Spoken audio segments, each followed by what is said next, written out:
Mbote na bino bayi kongomani to tondi bino lokumu penza na tongwa lelo na nzela ya manaka na bino libre débat émission na bino 1h15 sengeli to sola toujours maetali actualité politique na République démocratique du Congo. Rendez-vous d'actualité ezaïka kamoko du lundi au vendredi na CML13 télévision libre débat ya yambo breaking news na tongwa lelo depuis butu ya lobby ba hostilité et se répondre na province ya Nord Kivu entre le FARDC na ba terroriste ya M23 pratiquement na localité ya Rwanguba et Paiwapi FARDC zali ko poudroyer bango penda ba ko simba moto na maboko encouragement pelongo na bayi FARDC bakene na bango tikino suka ekozala mana mingi penza pona kozongisa kimia na ngambwena na province ezali concernée par l'état de siège. Mama na lisolo tokobeta lisolo lelo na libre débat mama na likambo na biso ezali mayo etali société civile na coordination ya Georges Kapiamba pe Jérôme Mboso bazali kosenga na mwana mboka Félix Tshisekedi à suspendre ou encore à abroger ordonnance il y a 1963 instaurant infraction il y a offense au chef de l'État ou au procureur près la cour de cassation à Sengaki était revoir à la hausse sanction à yango topé le lenge kan Sengeli kopinir mbebaena. Est-ce que société civile ezali na raison balobi normalement dans un état dit de droit infraction le lenge wana koki ko zalate parce que ezali ko déifier mo konjambo ko commissaire lokola nzambe et Sengeli ba critiquer l'infraction il faut quoi abroger en gros à tout prix. Est-ce que Bazali a raison Topeto? Est-ce que Félix Tshisekedi aura le courage de prendre l'ordonnance PA abroger infraction et na to discuter en gros na bayi kongomani bazwami na ngai tout autour il y a libre débat il y a vendredi à lelo na ngambo union sacrée to zali na mwana mboka maître Winner kan kolongo moko ya bayi communicateur ya union sacrée mwana mboka mbote na yepe boyi malamu na libre débat. Oui mbote ndeko mbote na ba l'indignon ya CM13 na tongo mbote na bako débatteur. Je pense que toko décrypter effectivement sujet à l'élo na bandeko d'une manière saine pour nous faire avancer la République parce que ce sont des sujets que la population attend très souvent plutôt que to ya kana ba sujet moko yesala netika ka malamute.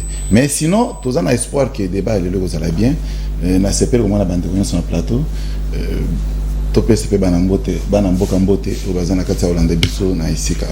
Merci bien maître Winner Kankolongo tozali pe na moko ya bayi communicateur ya FCC ya structure Kabila Forever ya Junior Mpechi mwana mboka aina biso longo Floribe ya natondi yo botondi pe boyi malamu na libre débat. Oui merci beaucoup ndeko nono bien que na habité soki nazala qui sanctionné pour la semaine passée.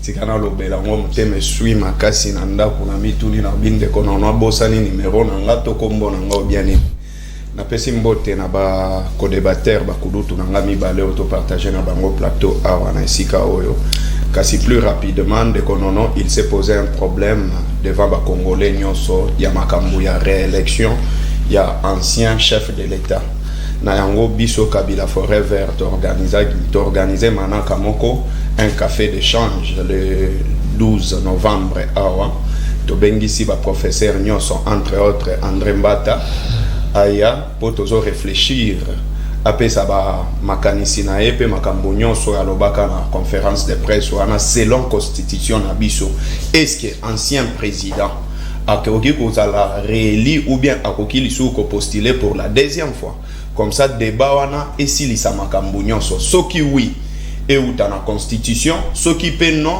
et ou tapé kaka na constitution comme ça na moment wana ba congolais ba kozala so na ba spéculation te ba kokoma batu oyo ba komona kaka que non il peut ou n'est pas postuler na yango na sepeli parce que je pense que le débat sera à la hauteur surtout avec les sujets thématiques oyo tokolobela na mokolo ya lelo na pesi mbote na Junior Mpechi mon président là où il est et puis na pesi mbote na ba communicateur nyonso pe ba membre nyonso ya Kabila Forever. Merci beaucoup. Merci bien mon mboka natondi olongonia Flori Ebeya tozali pe na moko bayi habitué à samedi mais le long na juillet spécialement au vendredi mon mboka Danou que fula molobeli ya peuple mbote na pe boyi malamu na libre débat ya vendredi ya lelo.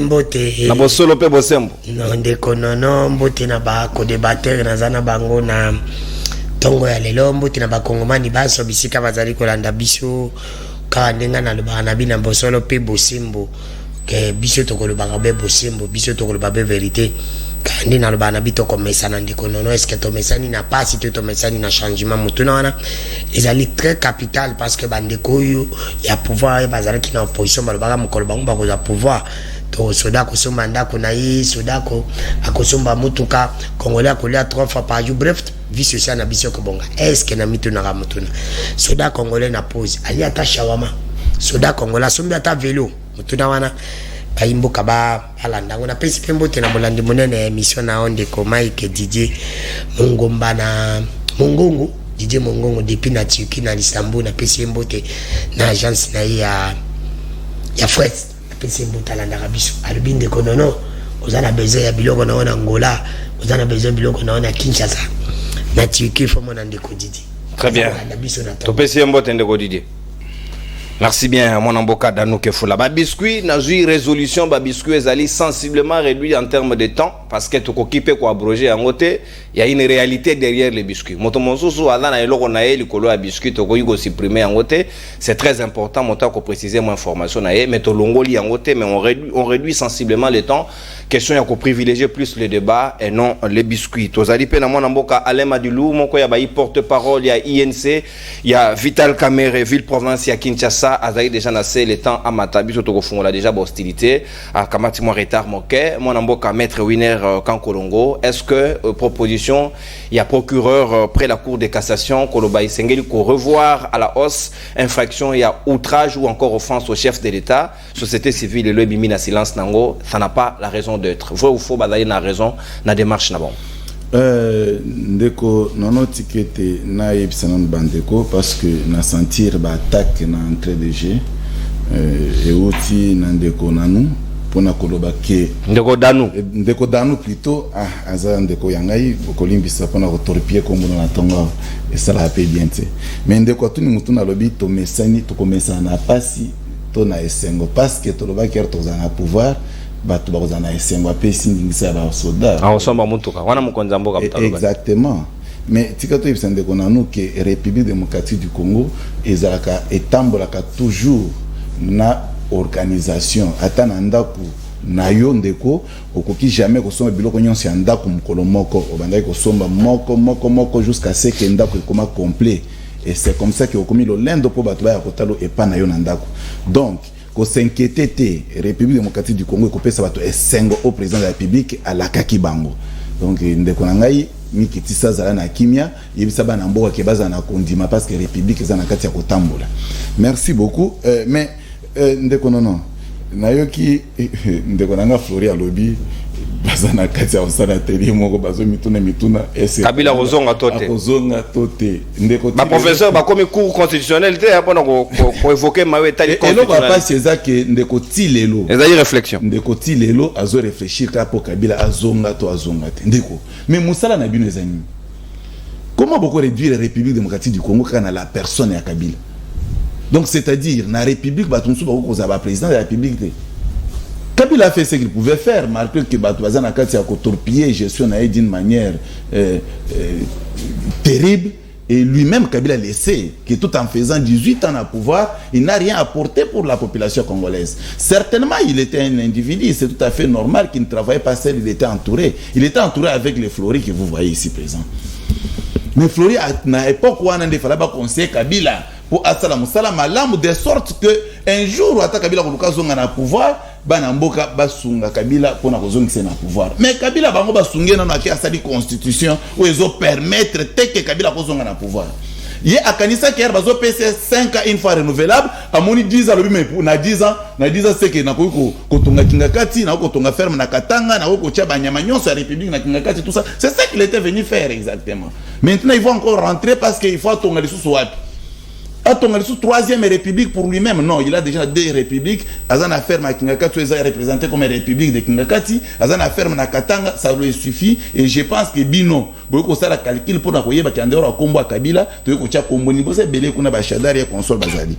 Alors, mon frère Otuninga Yolobi, que procureur de la République a proposé près de la cour de cassation plutôt. Près la cour de cassation a proposé que va alourdir peine. Il y a offense envers chef de l'État. Oui, mais très souvent, moi, ça commence à m'étiquer. Est-ce que procureur de la République n'est pas congolais? Pourquoi Kanissa? C'est un Congolais, donc c'est-à-dire l'idée peut venir de quiconque, mais il faut seulement réfléchir et trouver le juste milieu pour savoir est-ce que l'idée Yazanakati a proposé, Eza Mabe ou Eza Malam. Ceux qui majorité va estimer que l'idée Eza Mabe, on va écarter l'idée. Ce majorité de Totikala n'a point il y a 3 mois à 2 ans, il y a peine pour l'offense. Là, nous allons retenir ces mêmes peines-là. Pourquoi il faut retenir ces peines-là et pourquoi offense il faut et persister? Parce que offense, mon frère, offense, eza infraction ils ont discipliné pas seulement bateau à média, parce que vous se souvenir que ordonnance on est outaka à travers loi portant organisation à média na RDC. Alors on avait estimé que média comme on est tellement au-delà n'a pas propos, au-delà n'a comportement, mais pour éduquer, on peut éduquer les gens qui parlent des lois. On ne peut pas éduquer déjà tout non, il faut mettre une loi en place où un respect. Il y a à respecter Mobeko. Mais si vous respectez Mobeko et que vous tombez dans le piège à Mobeko, il faut subir la peine au Mobeko que vous prévoir. Moi, j'aurais dû comprendre. Ce qui offense est déterminé qu'à voir même la peine. Mais l'offense détermine voir même la peine. Il vous dit que cette peine est de 3 mois à 2 ans. À celui qui commet cette infraction, exactement. Maintenant, à ce stade, lorsqu'on a prévu déjà la peine, laissez que cette infraction puisse persister. Donc, s'il faut revenir à l'abrogation de cette infraction, parce qu'il faut l'abroger, s'il faut abroger cette infraction, très souvent on abroge la loi, effectivement, mais cette loi n'a que 2 articles. Cette ordonnance n'a que 2 articles. Donc, le chef de l'État peut prendre une autre ordonnance abrogeant celle-là, c'est possible. C'est très possible parce que cette ordonnance provient des chefs de l'État. Ouais. Alors les chefs de l'État peuvent aussi abroger. Ce sont des propositions qu'on est en train de proposer aux chefs de l'État. Certainement nos frères et la société civile. Georges Kapiamba, Jérôme Boss. Georges Kapiamba. Moi, je ne vois pas comment lui il peut s'inquiéter. Comment ça? Moi, je ne vois pas comment. À la Congolais. Mais je ne vois pas comment il peut s'inquiéter. Georges Kapiamba, il a tombé sous le coup, il y a offense envers Kabila plusieurs fois. Mais Bakangara était. Pourquoi Bakangara Georges Kapiamba? Combien de gens ont offensé ce chef de l'État au jour d'aujourd'hui? N'a pas plateau sur télévision sur lundi. Ce qu'il faut dire, c'est quoi? Il faut enseigner les communicateurs, il faut enseigner les gens qui affrontent les médias, qu'à chaque fois qu'ils ont les médias, il faut savoir quels sont des propos à tenir. Parce que le respect même entre individus comme ça, c'est très important. Moi, je peux passer sur le plateau de télévision, n'a pas dit tenir des propos en caractère injuriant pour nos filles, soit l'autre frère. Non. Ça peut les blesser, il est humain. Et ce qui est difficile, c'est lorsque vous touchez vraiment l'intime de la personne physique. Le chef de l'État, hormis être chef de l'État, c'est une personne physique. Il mérite aussi la protection comme une personne physique. Et quiconque doit avoir du respect envers le chef de l'État. Il n'est pas aujourd'hui, c'est Félix Tshisekedi. Mais demain, peut-être, les autres sont en train de crier que Kabila Zonga est au pouvoir. Mais lorsqu'on va commencer à tenir toujours des propos en caractère outrageant envers Kabila, ça va aussi friser Kabila parce qu'il est humain. Lorsque vous dépassez la cape d'être chef de l'État, vous cessez d'être une personne physique ou vous cessez d'être un humain. Non. Aujourd'hui, vous voyez Félix, oui. Mais Félix est là, Félix a trouvé toutes ces lois exister. Il n'a rien créé. Mais alors, on lui demande tout simplement... En bref, vous allez favorable à abroger tout Batikayango. Non, il faut Batikayango pour nous discipliner de langage. Parce que mon frère, il faut supprimer offense au chef de l'État, supprimer injure publique. Merci. Supprimer injure publique, supprimer diffamation, supprimer autant d'autres infractions où ils ont la carte à construire personnel. Comment vous protégez les individus que nous sommes? Mais la personne des chefs de l'État, vous ne voulez pas les protéger. Merci. Non, quiconque est censé protéger les chefs de l'État. Très bien, mon amboka. Maître Winner Kankolongo, Motassimba, chef de l'État, Maître Winner Aboy, et Sengeli ko protéger institution. Ça, c'est vrai, tout Congolais a les droits et les devoirs, même l'obligation. Il y a qu'on protéger l'institution Yamboka. Mon amboka, Floride, Sika wa lecture de fait nayo ezali nini est-ce que ozali ko kende dans le sens il y a société civile ndenge sengi que le procureur azali na ba mentalité passéiste nostalgique et sengeli lelo infraction en ezala abrogé au travers l'ordonnance nullement et question totika yango parce que ezali ko zongisa mboka sima. Oui, merci beaucoup Ndekonono. Omoni nangina ebisana maître Winner que on ne réfléchit pas sur le retour de Joseph Kabila. On réfléchit sur la réélection d'un ancien président. Après 2023, ndeko Antoine comme ancien président parce que ba voter na bango était pas peuple congolais. De la même manière, on peut réfléchir, est-ce que la constitution nabiso et permettre que ancien président a postulé pour n'ambalami balé, yosa maître professeur Mbata Gozala, soko lingi pe invitation to pe sa yo pour intervenir place wana. Au cinquième invitation, oye par la constitution, oye ko prouver biso que non, et ça c'est favorable ou ce n'est pas favorable. Ce n'est pas quelque chose qui peut faire débat en avance. Raison pour laquelle nous avons banga et se dessiner na elongi na yo. C'est bon. N'a plus rapidement de konono pour na goloba boy. À un certain moment l'IDPS il faut botter la passif na bino. Banani balobaka que Joseph Kabila aza Rwandais.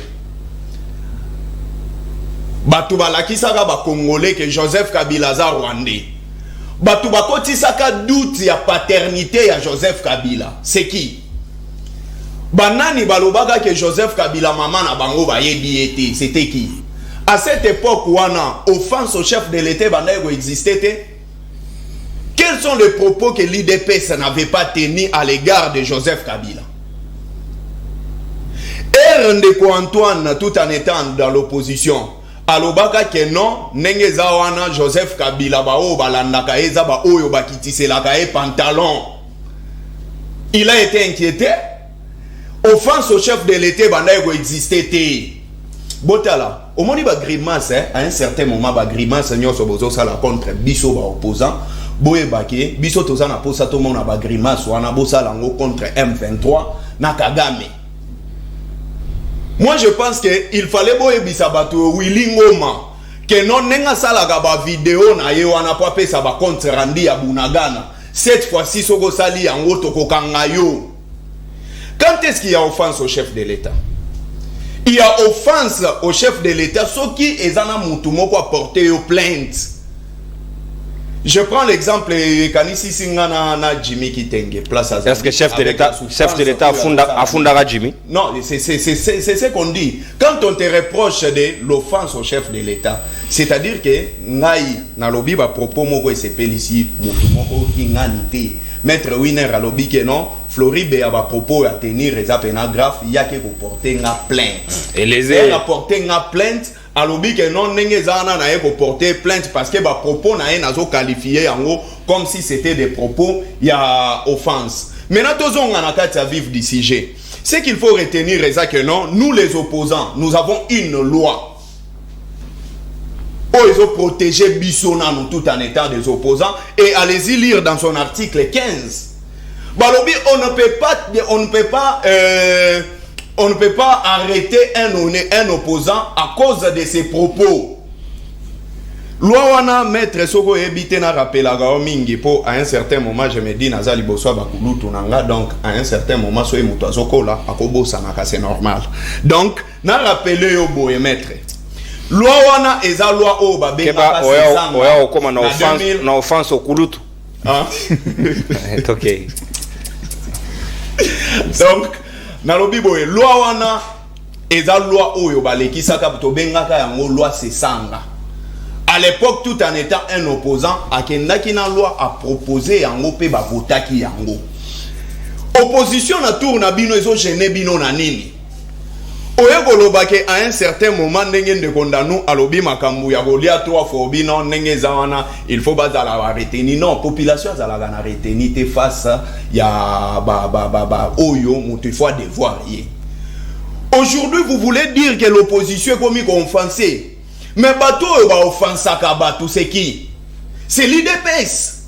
Tous les propos ya Gilles Mouniere contre Denis Mukwege. Est-ce que on est à offense? Yoza juriste au coca ko porter ni Gilles Mouniere plainte. Nani akangiye? Ba procureur bazawana te po bakanga ba benga na Gilles Mouniere po na makambo ya lobby et puis il a dit ça à la place publique. Alobi na docteur azana bilaka elimabe. Oui, eza offense te. Makambo gili a lobby contre nani Denis Mukwege. Waneza offense te. Makambo Gilles Mouniere fingaka mama nini Mabunda. Waneza offense te. Donc offense c'est comme kaka pona biso ba opposant pour na bino na ba parlementaire debout wana offense ezate mais boye belo comment ko ezaboué. Après 2023, tout ce que vous pensez que ça malamu pour Nabino, et vous commencez ma bé pour Nabino parce que Bogozong en opposition. Et Bogozong en opposition, tu es bibino, bobé la attention bino batoyi de pes. Boko kagaba critique te bino batoyi de pes. Bo mesana ko tumba bapine, bo mesana na ko finga batu. Parce que l'IDPS est caractérisé par des injures. Merci, merci mon ami. À ce moment-là, Bobanda ko crier que non, le président X a gagné ça qui biso non. Parce que biso toye bibino ke non bino ndengwe boza boye après 2023 nyonso yo bozo kanisa ke za malamu lelo oyo ndeko Antoine azo sala na appareil judiciaire nyonso ndenge bozo simba yango lobby ekoko meloko moko oyo biso pe tokofanda boye tokomi kotala au lobby pe boye bakangi yo sans raison. Merci. Maintenant en ce moment là na makambo ezo votame c'est comme ça que le peuple congolais se rend compte que Joseph Kabila avait un cœur. Bino na ebité so imutema na bino ezokoma ya plastique to. Bako supporter. Comment est-ce que vous supportez ces dire ya ba opposants? Merci Flori. Au consommer ta d'antenne pour déborder de 10 secondes. Kabila forever. Bon on a déborder te. Junior petit na opesa rouge. Pas aux amis de Rolanga moninga la pression beauté. Carton rouge, carton jaune, précision au dérangé, deuxième tour de table na pression qui na pression jaune et ngi koloba na réduire sensiblement minutes. Okoloba moke par rapport ya baninga basusu aux yeux rouges au tiki penda tatami aux elibiso na noko tala biso ko la match à vite à lobby na stade des martyrs sika wa mona mboka le madilu na annonça que d'entrée de jeu les temps bandai komata oyoki makanisi ya procureur après la cour de cassation et sengeli ko zuba batu infraction moins mingi ceux qui badaï ko s'attaquer au chef de l'état mais les injures à la place publique tolingi ngote tous on est unanime mais liberté d'expression est garantie on ne peut pas réduire les gens au silence les sociétés civiles d'aïgo senga. Merci Ndekonono Kuru Mbote na bandeko bana plateau. Je pense que awa photo se rappeler que batu bato kufa lobby. Ba def abomi batu na Beni. Ouais. En tout cas, eza babiloko batumbi na hôpital. Voilà. Eza babiloko normalement fallait tout bando réfléchir autour nango. Parce que M23 est diversion, M23 est diversion pour tout bossana massacre ya ruta kala ya badef pour na oluka pour la population na terre on a pour transplanter ba peuple mususu awa na okene musika te parce que le problème a été réglé par lui-même le président de la République. Il a dit avant qu'on a pouvoir bah, infraction, bah, offense au chef de l'État et aux arrêtés. Je pense que tout le monde l'a suivi. Donc, il ne contredire yété. Parce que il faut tout le baraké, bateau, bah, diriger, biso, bah, on a parole d'honneur. Et na respect, on a parole d'homme d'État. Je ne voudrais pas ici qu'on discute autour de la question, yémo, c'est à tranchant. Yémo, le bas, que, bah, infraction à la démocratie, bah, infraction, bah, offense au chef de l'État, ils allaient rater.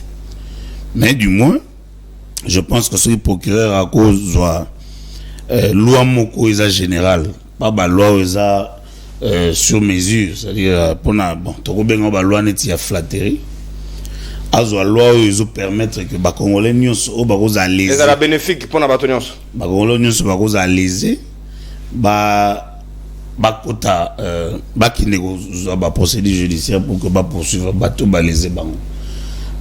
Donc ça dit tout tourner autour il y a les cambos tes chefs d'état y mo ça règle le problème on a sur totali a bande rebelle ba comment na mafinga na otolanda député mo honorable Daniel Macron Daniel Safou voilà oui et puis a fingi ba en fait ba benga infraction à l'atteinte à l'intégrité physique nalandi yango moni na salle observation moko je pense honorable on a mu Congo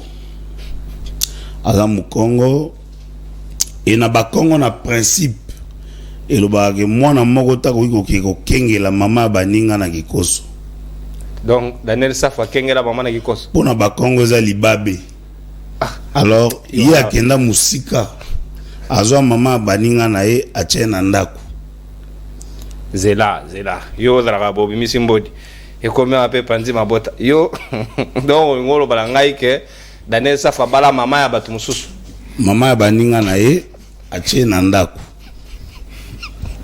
Donc libabe wana je pense que eza na principe ba Congo oya viola et memeli ba problème apparemment so talié ya kalana ya lelo différence des makasi yeta mzo komisa ba bengi honorable Macron, le Macron de la RDC, mais kozwa mama baninga kovanda na ndako eza libabe pour violer principe. Donc boko benga Macron ndenge Macron abala mokolo yepa bali mokolo. Voilà, donc eza principe ba Congo oya violer et le eza libabe est touché comportement na. Vous comprenez? C'est-à-dire babiloko neti ya babongo eza babiloko l'état fazala na lisu likona. C'est-à-dire mutu aza censé représenter peuple abani ko porter atteinte à l'intégrité physique ya baninga. Merci Mwanamboka Ale Madilo.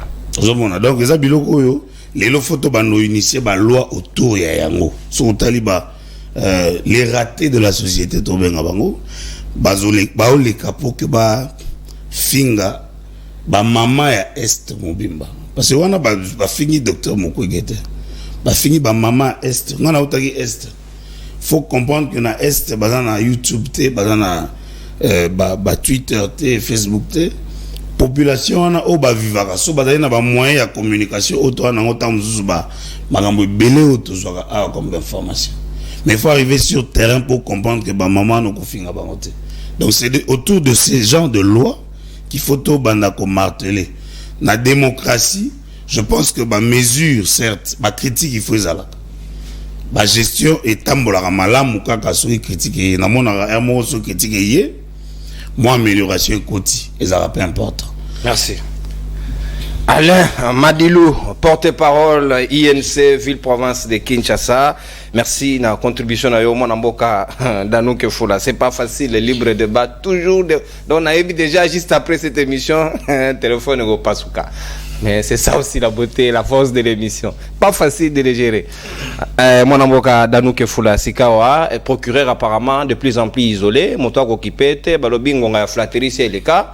Le chef de l'État n'a pas besoin de flatteurs. Il faut quoi abroger en haut automatiquement. Vous allez faire la même lecture de fait. Merci Ndeko Nono. Nabosolo pe bossi mbondenga na lobara na koyebisa nanu ndeko na ngai que ngai ndeko danu na koyi kosepela na 4 ans sur na 18 ans à Kabila na moni quand même kinga kati malgré que Kabila détruit beaucoup bazaba modèle te na moni quand même faire un espoir na yoka rapé qui azana supermarché oyoka na yoka na Kinshasa mais na mona raté azana ndako na koyi bisanga da 4 ans de kotilomba tongi ndako wapi na Kinshasa koyi bisanga ta boutique oya tongi parce qu'il a copié la République de Kabila. Il a un salaire.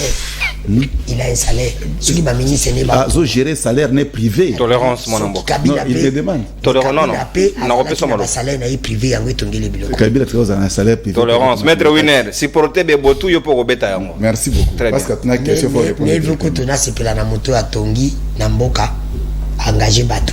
Tu as la moto à Zandeke. Ah, c'est là. Ndeka ya aller à Pimbouaki. Donc bandeke bazar na mboko. C'est pour te dire que na osipela nanga na moto ya tongi engagé bato. C'est un faux débat. Bon mesana. Bo biso na bino bo kinde na biso na gestion. OK de la biso na biloko na tête. Biso to za maloba ngam na loba ngote de kochilo bo mudaki. O komi na pouvoir bo sali nini. C'est ça. Yo répondre nga soda komolia. Soda komo sumba shawama. Na pose. So mindako. Soda tikimbote aboyi. C'est pour te dire que soda sont minda. Bref, il fallait répondre. Koyebisanga te que Kabila salaki Kabila n'est plus. Pour tout chaka bino bolela na komba Kabila. Bazar nostalgique. Et puis que ceux qui Kabila bande kolia mais Kabila mino na ici sila kanga mino chaque jour pour na bino de botanga komoni. Banda boyi na pouvoir Kabila. Mais ndi bino boyi mbela komba Kabila yembela Mobutu bongo te. Mobutu ta sala 32 ans. Atubalela na komba Mobutu ndi bino bolela te. Parce que Kabila ngali na koma buta ngali na koma papa Tshisekedi yoyo ya na IDPS ozo komisa. Parce qu'il n'y a pas de Timboko na Mobi. Il a été combien de fois ministre? 3 fois premier ministre. Il a été combien de fois ambassadeur? C'est pour te dire que ça n'a pas de sens. Oka Kabila lelo na komba Bemba. Oka Kabila lelo na komba Muzito. Oka Kabila lelo na komba Kamero. Ah, kuma Kabila lelo na komba Kengo Adon. Mais pourquoi vous voulez la kana komba Kamero? Non. C'est pour te dire que na bosono pe bosembo. De konanga ils affrontent des bagim sans de kotilombo. So sali madame bango bakolimo. Très bien. On t'attend que ça va se komba Kabila les ans de kotilombo. Il travaille mal. Il gère mal le pays. Il est bon, mais il n'est pas bon pour être président de la République démocratique du Congo Sikoyo. Il est bon pour tout, mais pas pour nous la président du Congo Sikoyo. Il faut en 2050. Et le Congo est bongi aïe.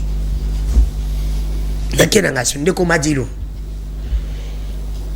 avant-hier, babenge nga mutaye nti na plateau. Pour na côté les mona mboka kamere. Mais mon gars la linga na vie et toujours le na plateau to le baramambo est important. Vie à moto, vie privée à moto. Combien de temps on a TV? C'est pas bien. Yo beti vie privée à Daniel Saf. Abala mama baninga. Ya baninga. So qui ba beti vie privée avec yo ko sepela. Bon moi c'est VK zali na ndako. Oh, moi ça nan. Yo yebi parcours na ye. Atanga ming. Ça n'a pas de sens. Ça n'a pas de sens. Critiquer Daniel Saf. Le mec qui n'est pas, et par exemple, intelligent. Pas un bon député. Un bon député. Mais comment tu vas toucher sa femme? Est-ce qu'on comprend bien? Oui, je comprends très bien. Na vision place Makambazo sale outi. Tolérance au Lobanangongana. Mon frère. Lobanangongana je vais critiquer VK. C'est VK qui gère le pays. N'a qu'à critiquer Ndeko Tshilombo, celui qui n'a aussi Maman Denise. Parce qu'il y a Simba Rabi qui était. Yako Simba midate azama kambote Simba Safu le bac Moussana qui député au monde ngote pas sa femme abala koko abala mama abala mwana ou azana 18 ils ont interdit na mobé côté ils ont fonction ils ont outragé il a outragé qui azana basi 100 ayi biso msaza musulman ayi biso msaza de l'église pasteur Kas Koloba vierge. Alors, comment yoko ya kolobala vie privée na yé na kati ya télévision et tu parles de sa femme. Zonga na mutuna na ya. Oui, biso que non, si on a le bina beta midawa et kozala catastrophique. Olande wa Daniel Macron. Il faut yenda anti-valeur. Tolérance. Abeti Mulendo. So qui na bike Mulendo est autant dans nous peut faut critiquer physique ya moto bakofinga te. Ya on a biso na bike Mulendo est incompétent na kosi. Il est incompétent. Olanda qui J'avais suivi l'émission. Je parle d'intégrité physique. Écoutez, moi je parle. C'est Daniel Saf qui a parlé avec, qui a critiqué Molendo. A critiqué moi ça Molendo. C'est pour te dire, la Ligue pour critiquer Daniel Saf. Parce que qu'on a peine à parler même ça la Daniel Macron. Yo tangi, faut être clair. Tu as parlé le nom de Saf. Ah c'était ça. Comment tu as quand ça ne peut pas tout ba yone ba kanga. Na banga. Banga ko to ara ba ya. Na banga. Na mutuna na ngai danu ke. Parce que ceux qui critiquent les infractions. On te la 2 minutes. Laquelle issue? Outrage. Outrage contre le chef de l'État. Nathalie Kamela Nangai. Nazo pesa message yo. Il pas un Ndeko Tshilombo. Ndeko Tshilombo na bosolo pe bosimbo. Papi bato ba osala ke ozonga te na 2023. Ezali ba magistrat. Ezali ba konzi ya mibeko ya Congo. Na bosolo pe bosimbo. Parce que na landi Ndeko nanga le Madilu aza na raison. Sujet tokoyi kolobela ngo te. Parce que Ndeko Tshilombo asi ya kataka. Mais ma bé Ndeko Tshilombo izanini. Ndeko Tshilombo matiki infraction au kaka esengela bon ordonnance ndeko nyonso sila. Respectaka ba engagement te, a respectaka ba parole na yité. Comment ça? Parce que soka ba ndeko respecter ba parole na yé. Tonga to sala débat au Ndeko nanga pouvoir ya koganga te. Ndeko Tshilombo bi soki ya komi président. Ba faction nyonso ikozala te. Est-ce que comme président va comme président? Na yo to même sur Ndeko Tshilombo za. Akomi. Est-ce que comme président a respecté ma parole là? Ndeko Tshilombo ba nyonso biloko nyonso alibé na biso na campagne. Pas promesse ata mon côté à sala. Ata mon côté. Ndeko Tshilombo ne respecte pas les engagements et yango komi koko makre. Pouvoir na bino IDPS bana basona na bosona na batu nyonso. Banda bo respectaka ba compte. pouvoir kutabili zakina bobo minya bokembi tumba bobo minya mana muninga yobite yo mte bomaki mais muninga na ne mtatimba ya masasi bino na ida yente bokomo de pouvoir na bino mi bale ezala bino moko te IDPS pouvoir à cash bebo wili là c'est pour te dire que ndiko na ngai lelo ngana lo bakala bosolo pe busimbo makamna lo bakaba to bachaka kembi egna lo bakende ko ndono to zozila changement na Congo ndi ba chrétien bazila ka wozonga Jésus Christ nazana ngaizo ndito libe tadido si à l'époque ya bandeko ba détruit pays pendant 18 ans bandeko Kabila sitaka Kabila to bandeko boye infraction oyo si le pas de Kotilombo infraction ezali bolingi boko misango shishu makasi différence c'est ça Kabila est partout Kabila existe toujours nana salenga komba Kabila ezangai beza bino ndi bosala mabe parce que soki balobaki ke infraction ya outrage contre chef de l'état baba ndokangela bato ndeko tino manga comme président ndeko tino manga za makala ya élection salimaki po yene mutaliboso oya outrage Kabila mais Kabila kanga ite bandeko ya IDPS ndeko ayo robeka Kabila n'est pas congolais rapport nini zana pouvoir Kabila n'est pas congolais rapport nini merci Dano 30 secondes Kabila ne perte rapport nini nyoso bino bolobela ki Kabila bakitiaki ba pantalon soki lelo balobeli bino tolobeli ndeko Tshilombo neti ngala lobela na TV est-ce que vous achetez na obima na ko matanda kuna mais boli ko biso que Kabila est plus démocrate que ndeko Tshilombo obi ke bino ba communicateur nyoso ke bo communiquer te ngaso na ndeko Tshilombo na vile bino nyoso vous communiquez mal.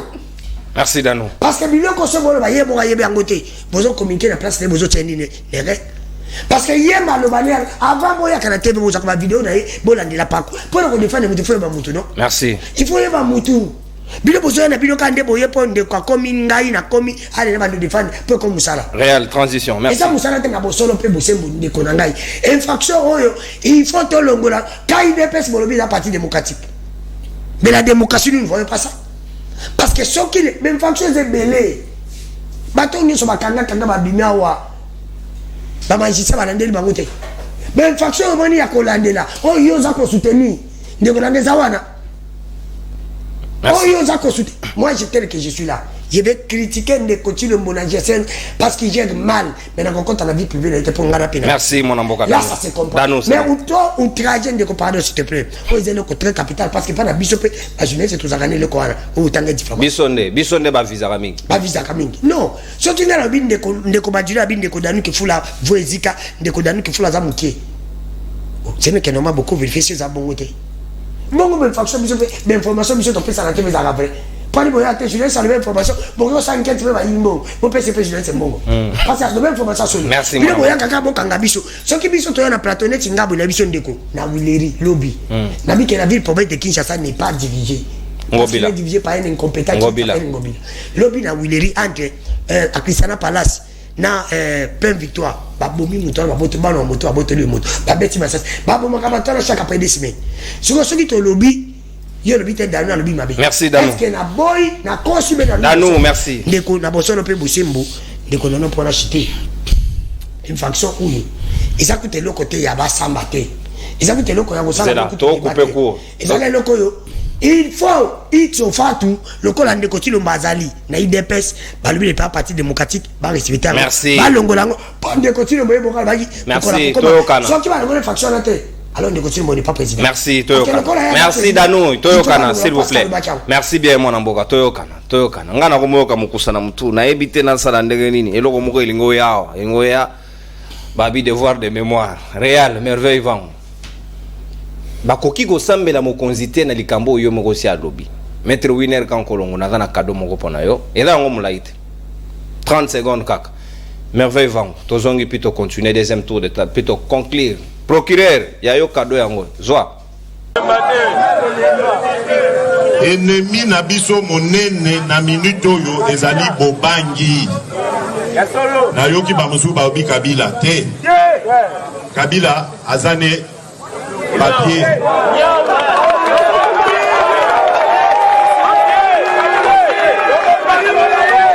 Secrétaire général a lobby pouvoir ya bana mike. eloko ezali kosala lelo tozongi lisusu na makambo bazobenga outrage au chef de l'État. Mutu aza konyokola mboka aza koyiba ekolo toloba te soko lobi babi outrage au chef de l'État. Wana eza boumbu te. Est-ce que c'est quel tondima yango? Procureur près la Cour de cassation, Mbotenayo, le chef de l'État lui-même dit, et il conclut. Est-ce qu'il y a encore débat? Maître Winer Kankolon, 5 minutes. Merci beaucoup, merci, très très content. Il m'a parlé directement vidéo. Exactement, mon amour. C'est très important parce que le vidéo est uniquement pour Nangaï. Non, non, on a habillé un cadeau, on a procureur. Merci beaucoup, c'est important, c'est grave. Merci beaucoup. Cadeau, mais nous avons Ndeko Tshisekedi à l'Obéli Makambu, il y a outrage. Mais ici, nous parlons... Kabila fait un papier. Ça, je viens. Je viens. À l'Obi Boye. Que Kabila bazo sala ba makambo bazana kati ya sala soto lobby comme outrage. Je comprends maintenant que Tshisekedi a été toujours très intelligent parce qu'il savait très bien que cette infraction d'outrage n'existe pas et que Kabila l'utilisait. Et jamais quiconque sur cette table à défi, il peut me faire sortir l'infraction outrage dans notre loi, dans notre législation et ça l'a raté. Maintenant, quelle infraction qui existe? Quelle infraction qui existe? L'infraction qui existe, c'est l'offense envers le chef de l'État. Très bien. Donc, ordonnance 60. Exactement. Que Kabila a utilisé infraction à offense au chef de l'État parce qu'il n'en a pas dit. Il a parlé de l'outrage. Il faut apprendre. Comment on dit? Tout ça a difficulté. Tout ça, tout ça va strapatin et belé dans ma maman politique. Bah, parvenu. Donc, ils sont manipulables facilement. Par exemple, lui. Danou. Moi, j'ai honte de lui. Oh. Il vous dit très souvent qu'il est journaliste, n'est-ce pas? Mais je regrette très souvent un positionnement aux Anangos. C'est trop puissant et tu n'auras jamais le crédit. Voilà ce que notre frère nous dit. Que non, il a IDPS. Ils sont déplacés pour la base à ma finger. Base à ma finger, ce qui n'a pas une question à la personne de qui a fini qui. A cité Guili, a cité Mouniere, Gilles. Exactement, c'est de là qu'il y a un problème. C'est de là que vous manquez l'intelligence et la sagesse. Lorsqu'il y a un individu qui commet une infraction, s'il vous plaît mon frère, allez-y déposer une plainte énormément contre lui. Mais lorsqu'il y a, il faut quoi prendre. Bokoma, maître Winer Agolo, Bokoma. Donc d'ailleurs, au sommet que ça l'émission pour autant que ça va madame. Ce que moni moutoua a commettre l'infraction, intime tout personnel, hein, moutoua n'a qu'à déposer plainte. Mais nous avons informé le sous que ce que moni masse, ils ont jeté Bakri, la masse n'a pas de personnalité juridique. Là, tu dois apprendre, il faut qu'on a papier, on peut regarder une émission là que ça va. On repère sa cour à droit. Exactement, la masse n'a pas de personnalité juridique. Maintenant, vous avez Kabila étranger.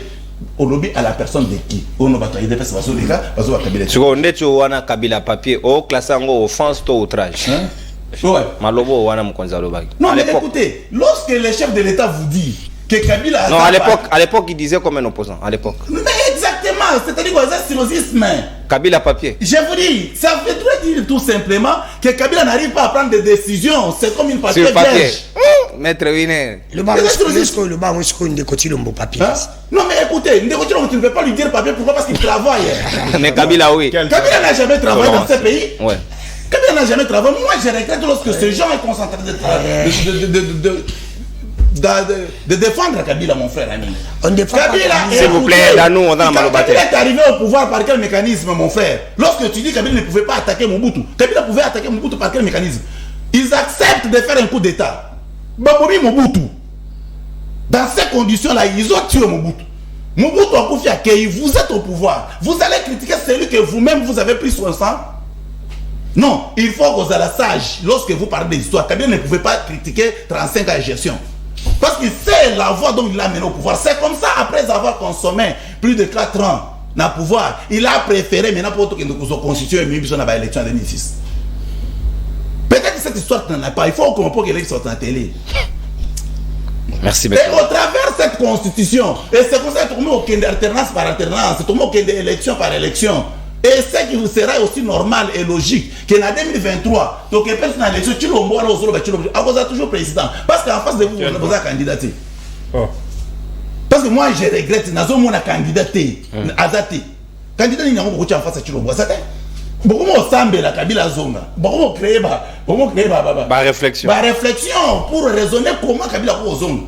Mais maintenant, il y a que Kabila Zonga bien parce que Kabila Zonga est Ibambongo. Wana yo Tozolo. Azo Ibambongo azo tonga na mboka. Et que Chilombo a tongi et pas mon côté. Mais il faut que Chilombo touche combien, Kabila touche combien. Kabila a écrasé l'argent dans le caisse de l'État. Mobé Welobi, le président, ancien président, a 30% du salaire actuel. Le président Ouagoza. Mais ça c'est actuel, pendant 4 ans. Ouais. Ça c'est actuel, mais après 4 ans, Kabila a construit quoi? Si ce n'est que les milliards de milliards qu'il a dit à prendre lorsqu'il était président de la République. Ça c'est maintenant. Maintenant vous voulez celui qui ne touche absolument presque rien. Chilombo ne touche presque rien. Et il va construire quoi? Et lui saura acheter les lions. Tu sais dire sommes lions en Bongo. S'il vous plaît. Tu sais dire sommes lions en Bongo. Moi je regrette. Non, il ne faut pas avoir un comportement trop qui bise. Maître. Vous en avez télé de télévision, il faut se comporter comme des responsables lorsque vous tenez des...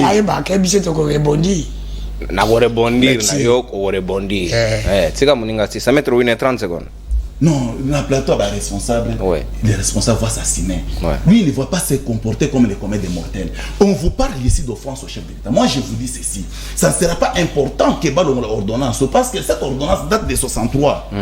Et en 63, même Mobutu n'était pas président de la République. Donc ça doit continuer parce que Bato Bassala va écoutez, pourquoi on avait réfléchi que cette ordonnance a lié? C'était par rapport au comportement des individus que nous sommes. Comment expliquer? Nous avons la loi pénale qui protège icto facto tout Congolais. Maintenant, on vous dit, parce qu'il y a toujours des dérapages, on a dit à instaurer cette ordonnance pour protéger la personne des chefs de l'État. Pour protéger la personne des chefs de l'État. Maintenant, la demande que vous introduisez, cette demande doit être examinée. Est-ce qu'il faut enlever cette ordonnance ou pas? Mais au lieu de donner la réflexion, vous vous mettez à ingénier qui serait dit et à retenir vos propos en caractère outrageante maintenant cette fois-là, bien comme outrage que c'est infraction. Non, j'ai dit outrage. Outrage, c'est un terme français, il faut l'apprendre. Mais outrage, c'est une infraction qui est consacrée par une catégorie de gens. Mais ce n'est pas un verbe de chef de l'État. Merci beaucoup. Un chef de l'État, on parle de l'offense. De l'offense. Merci, Maître Winer, pour la distinguo. Merci pour la distinguo. Merci, Maître Winer Kankolongo. Est-ce qu'il y a-t-il encore lieu de débattre autour de ces sujets du moment où, à l'époque déjà, le président de la République n'était pas favorable à la démarche à Kokiko ordonnance Lelo, à abroger Karambala Moko, Monamboka Floribé? Oui, non, merci beaucoup. Mais Tikana Ipsa, Maître Winer, que au Moni Congo est un royaume maté, Congo pesa idépesté. Ça, il faut les retenir. Que Ndeko Antoine Ndengazana a revivre éternellement à président. Et puis ce qu'il faut retenir c'est que après 2023 à le sous-chef de l'État et puis nyonso azo kanisa ke ezo salema pona ba avantage nae et comme on a des avantages nae parce que IDPS est industrie de fabrication des injures. Ça nous le connaissons. Et plus rapidement au lobby makambo ya offense au chef de l'État. C'est bon. Etienne Tshisekedi en 2011, azo kita na aéroport Yanjil, ya nini ya Ndolo a. Alobi partout nazo tambola bazo ebisanga ke non bokangelanga Kabila Rwandais wana zonge pa na bango. Wana ezani. Alobi. Wana ezani. Est-ce que Etienne Tshisekedi ye mutabanda ko pesa bato ba carte d'identité? Yesi a identifié Joseph Kabila et basogi azala nini congolais ou pas? Na deuxième cas, Ndeko Antoine à l'époque, azana opposition. Alobaka nini? Alobi ke nini ba matriculo ba chaka na mituka. Nyonso ezalaka famille ya Joseph Kabila muto azwaka mbongo nango. Ba plaque de matriculation. Ba plaque de matriculation. Ezalaki nini? N'est-ce pas que ezalaki ba diffamation calomnieuse? Est-ce que Eza ya solo lelo ele le chef de l'État bazote ka ba plaque ti ya moto? Est-ce qu'il a prouvé biso que mbongo wana ezo ke n'est pas Zoé ou bien Jeannette Kabila? Oyebi Stromaya alobaini abike c'est plus facile de critiquer quand on n'a pas encore goûté.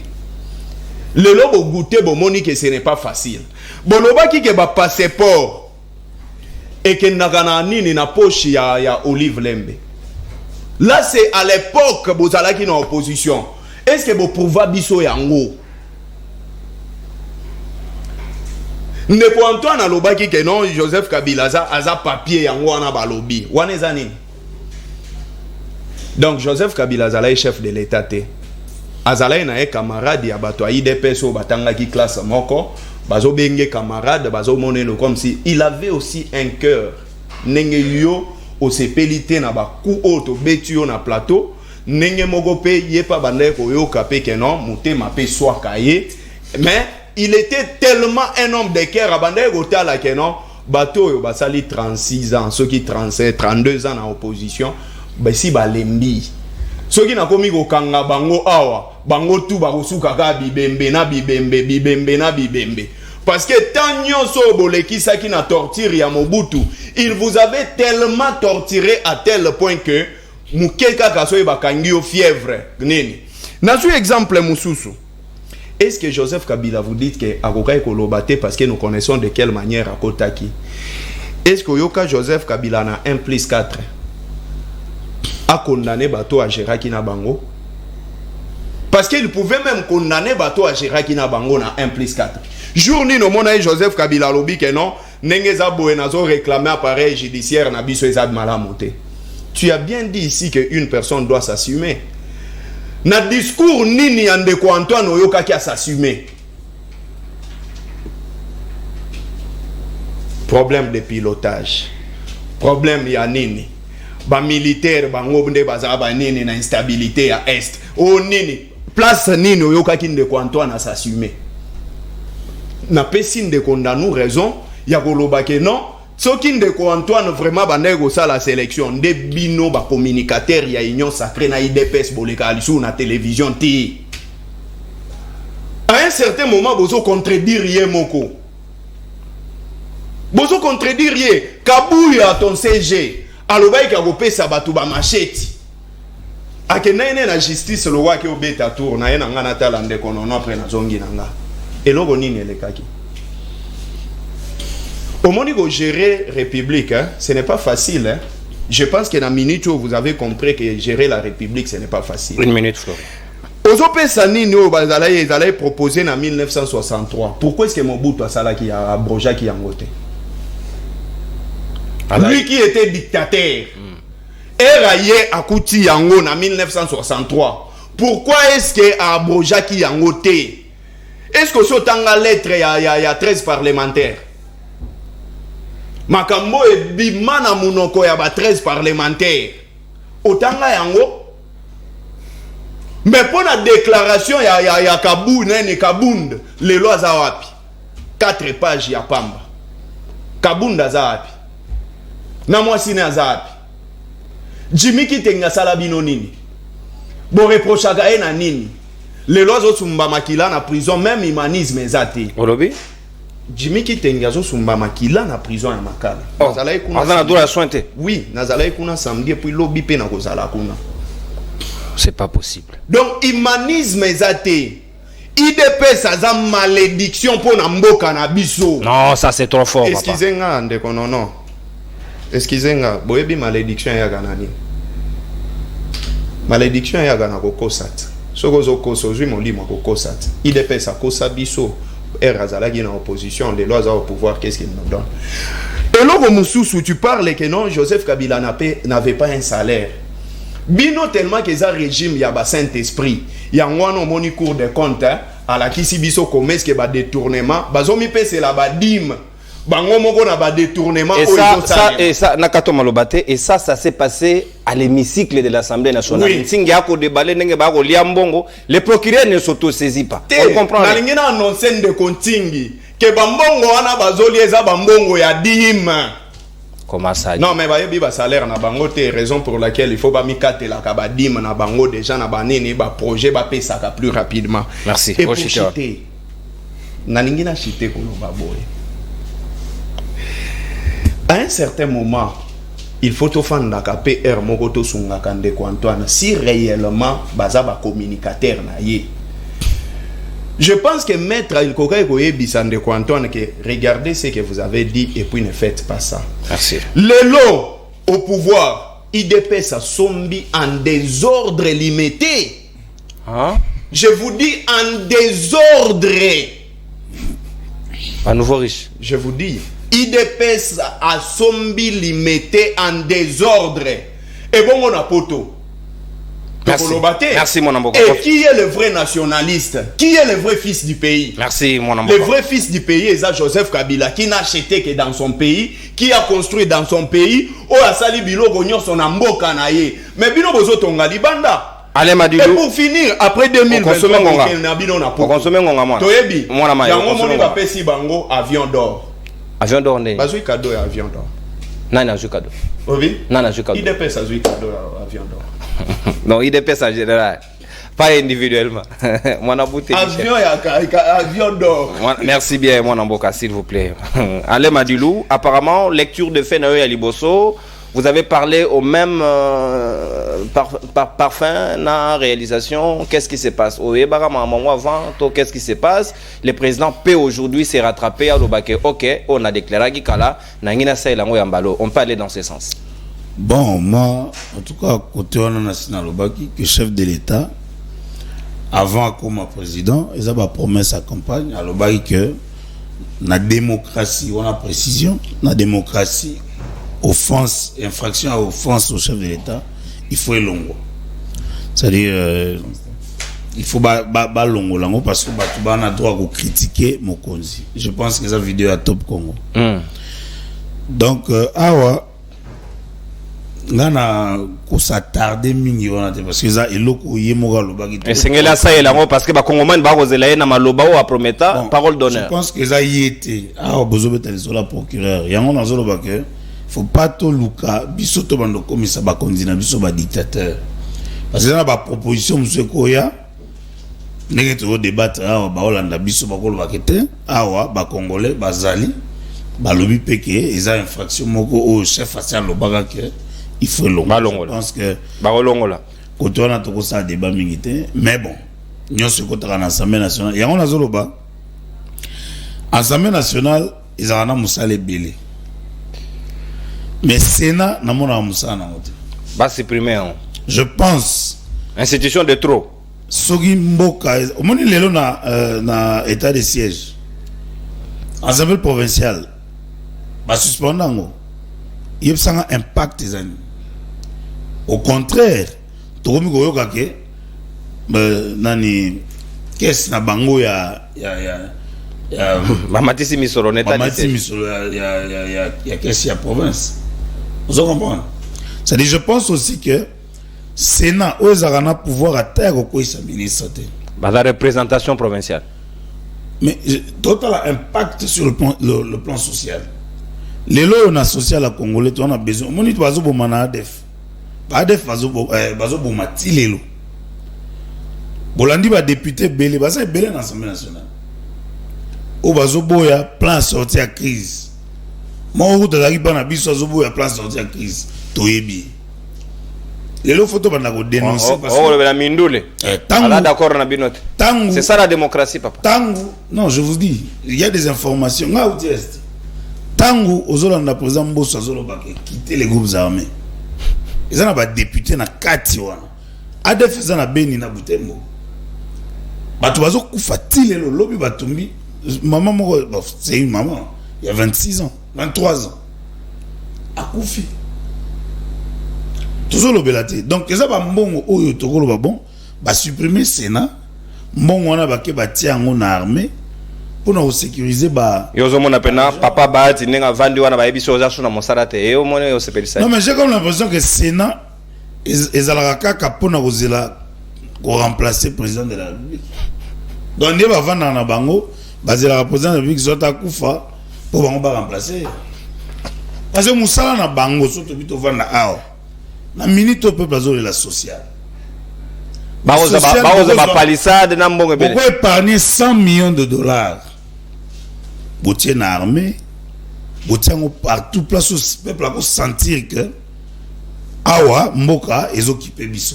au lieu de ba institution budgétive oyo musana bango eza peut-être kozela lobi to remplacer président de la République. Merci, moi n'amboka de Madino. Très bien, yo ngai ko s'attarder là-dessus. Danou Kefula, c'est quand on quatre sapana yo, petit à petit oko kenena suka libre de banabiso 5 minutes Danou. Est-ce que est-il normal malobo mo konsi parce que le parole du chef et c'est des na honneur na kilo nango. Tant que lui-même dit à s'assumer, est-ce que qui a encore le pouvoir même si un procureur flatteur a une raison d'être traité à koko sa mo konsi na o yesi aloba ba komban ba ko zala une action. Merci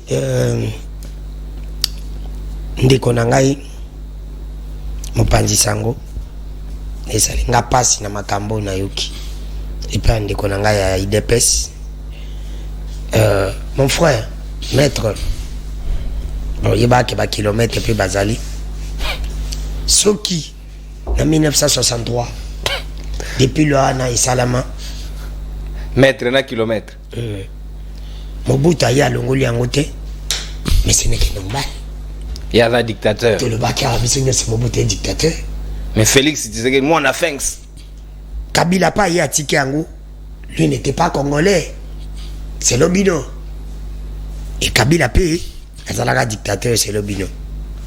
Mais tozi moi na ya démocratie entre guillemets. Depuis à côté 4 ans, à l'ongola on te prend. You as a démocrate. Il fallait le Ngolango. C'est ça la démocratie. Lui n'a pas fait pourquoi? D'accord. On place besoin cohérent. Auquel issue sur le biquet, ce qui va parlementaire de Bouna Bango ou à Finga Rafu. Fingi. À côté de Bakomo na Bangote parce qu'il y a des Bangote. Finga Rabattoir. Il faut battre Bako porter Bango plainte. Non, la porta Jimmy qui t'engue plainte. Vigilance. Non, la porta Jimmy qui. Mouton a porta Jimmy qui t'engue plainte. À quoi porter peut ba parlementaire de Bouté. Il faut que Jimmy qui t'engue na porta qu'il plainte. Il est continue Mbazaye opposant. Mais Mukwege a un prix Nobel. Pour le moment, a un respect à la Congolais. Azane tingana yote. Moi, respect wana. Azana valait sur côté de bino. Sa côté de bino azana valait que logique. Obenginga lobi kenga na journaliste ou na yibindenge na zali. Bref, j'accepte. Na le bango. On tala télévision na yope. Otali caméra o yibisinga. Christian Bosembeki mon frère za journaliste ande. Il y a pouvoir. So benginga ya poso yo benga ini ndeko nga défendre ka ba valer les jours où na défendre derrière sa faute a député ya opposition a député ya union sacrée na défendre ka caméra vidéo pe ko tambola mzo na routine de là e baba ndio makamba poa ina bahati je l'ai dit la comparer bango mi balete na poa la pesi logique simple. Caméra a été libre, tu n'étais pas élu, c'est pour dire que la caméra est propre. Caméra est député national. C'est ça la logique. Il faut être clair dans la vie. Toi, tu es jeune. Comment on dit comme si. Oh, comme la mettre winner. Elle y a le cas à la TV. Là-bas, et puis Kinja Omar. Kabiliste. Et puis Papi Mboussa. Et puis Véla Bissodiana. Et M. Bandou, ça va débattre. Bando c'est une mission à kiosque na Mike chaque lundi. Bando bengo classico présenté par Serge Kabon. Diana zo défendre Kabila. Ya ba jeti. Obi papi tamba. Leba koma pongo na yue na mamu kiozo sana na 4 ans. Okazo kena wapi. Parce que ni continue le pouvoir parti toi tu vas rester en tant que Congolais. Mon frère, il faut qu'on défende ma valeur. Et là, quand il y a mon royaume, il y a mon royaume, il ce qu'on dit, le col a le bac à mec, il y a comme on dit différent. Oh, on ça n'a différence. Il comme ma baise à ma baise à l'utilisation. Il y a mon qui est même pas offense, même outrage, tout le monde a gagné son balai. Dans la bête, tout le monde a gagné. Tout ça, encore que ça, qu'on peut s'en différence, parce que toi tu es avocat. Là, dans un avocat, tu es un assaf. Oh. Ça faut un moment. Il y a d'autres avocats qui sont maître, juriste, papa. Mais les pomme, t'es bon, on a eu droit. Ndoro bayi kilomètre. Ada ebe enquête, ebe interview, ale la baka mwana. Bilo la biso. Isa domaine yo. Menga la lobby boy no pesa domaine. Kanga nyo so mi balo yo so pesinga différence. To bo kango pesa mabe to lingi ngote. To lingi ngote. Nyo so mi balenga la kanga ngo za mabe. Parce que ce que zala ki bongo, mais plusieurs se tondana la bataille de pes.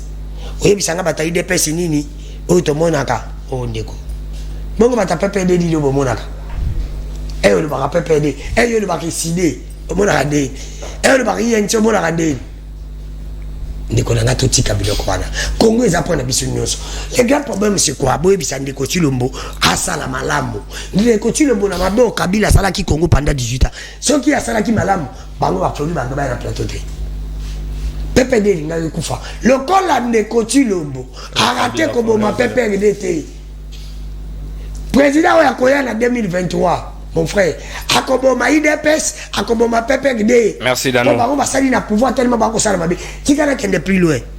30 secondes au chité. Alobi awanga ite ye. Ntalobi.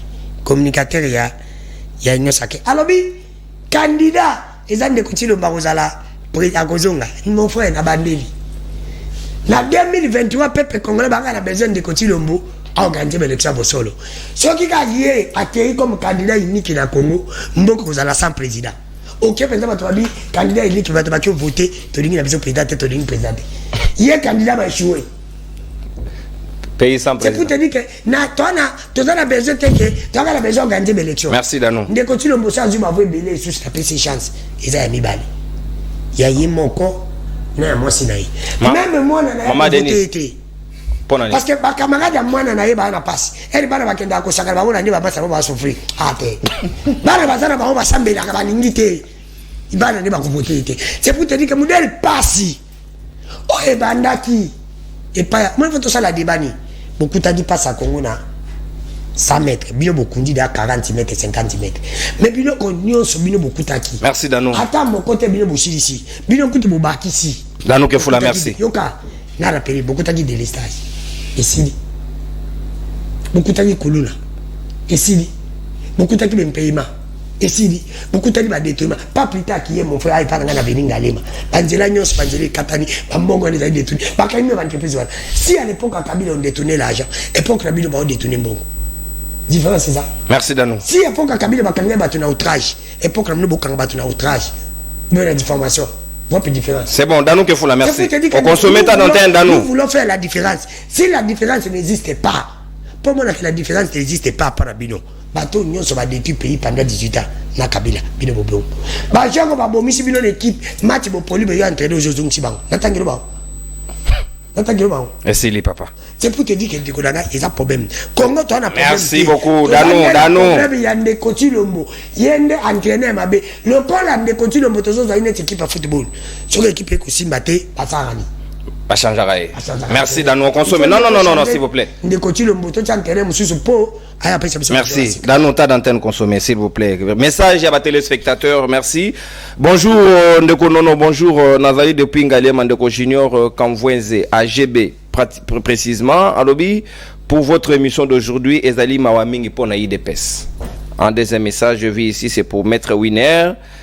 A commis la messagerie normale. Bonjour, Ndekonono, s'il vous plaît, Yebisa, Maître Winner, après sa différence entre outrage et offense au chef de l'État. Maître Winner, 10 secondes différence, rapidement. Ndekonono, oui. Tu es dans une émission et aux moins que je suis seul en face à 3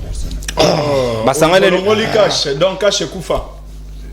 S'il vous plaît, tolérance. Dans les cas, Maître Winner, n'a pas saisi nous sommes au bas. En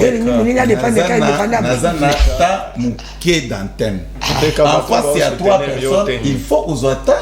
Union sacrée, Ngambo Moussous, Ngana Salini. Équilibre à messa.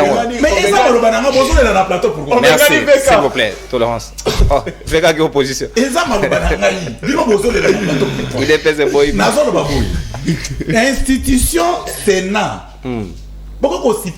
Pourquoi pas c'est ça constitutionnel. Donc il faut revoir la constitution. Avant merci Maître. Maintenant à ce stade, puisqu'ils ont existé dans la constitution, on nous dit qu'on doit supprimer.